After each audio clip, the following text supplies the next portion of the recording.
মানুষের কাছ থেকে কোনোদিনও কোনো কিছু আশা করবেন না। কি কারণে আশা করবেন না? যখন একটা মানুষের কাছ থেকে আপনি আশা করবেন যে এই মানুষের কাছ থেকে আমি এটা পাবো, কখনো আপনি পাবেন না।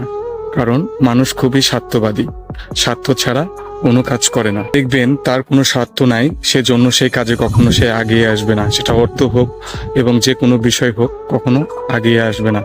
আর যদি স্বার্থ থাকে তাহলে অবশ্যই আপনার বিপদে এগিয়ে আসবে। তাই মানুষ খুব স্বার্থবাদী, স্বার্থ ছাড়া কোনো কাজ করে না। তাই মানুষের নিজের প্রতি নিজে আপনি বিশ্বাস আনতে হবে, নিজের প্রতি নিজের শক্তি রেখে যে কোনো কাজ করতে হবে। পরের নির্ভরশীল হয়ে কখনো কাজ করা ঠিক না। নিজের শক্তিতে যা কিছু করবেন সবসময় সফলতা পাবেন। ধন্যবাদ, ভালো থাকবেন সবাই।